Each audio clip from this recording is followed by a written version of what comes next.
Je viens de revenir au magasin de manga et je vais vous présenter tout ce que j'ai acheté. Vous allez voir, il y a beaucoup de choses. On va commencer déjà avec les deux premiers tomes de Je veux t'aimer jusqu'à ta mort. Alors c'est un Yuri, nouvelle série de chez Meian, encore The One Within the Villainess. Donc le tome 1 et le tome 2, ce qui est Villainess, etc. Moi j'aime bien. Et apparemment c'est un Yuri, donc à voir. Les covers sont juste absolument somptueuses comme ce manga-là, le Licorice Recall Repeat, le tome 2. En même temps que prendre le manga, je me suis pris aussi les deux figurines associées à Licorice Recall, donc Tekina et Shisato, les deux protagonistes, avec les yukata. Franchement elles sont magnifiques. Et voilà les deux figurines. Elles sont juste masterclass. Dites-moi en commentaire, vous, qu'est-ce que vous en pensez, mais je suis trop fan. On continue avec le one-shot de Final Fantasy XIV Academy et Orzea. Je suis un fan de Final Fantasy, donc je pense que je vais quand même apprécier ce manga-là.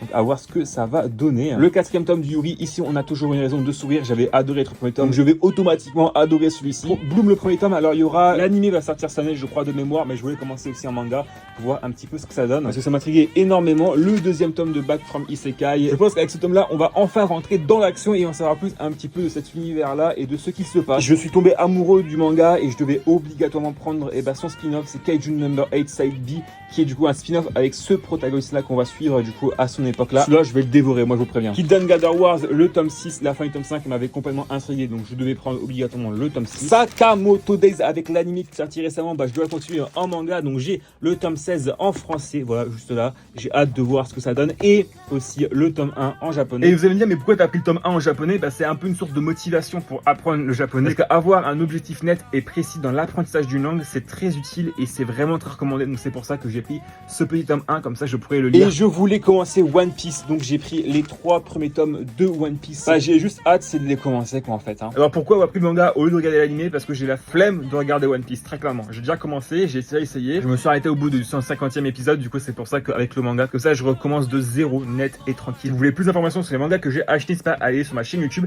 parce qu'il y aura une vidéo prochainement qui va arriver sur mes achats manga.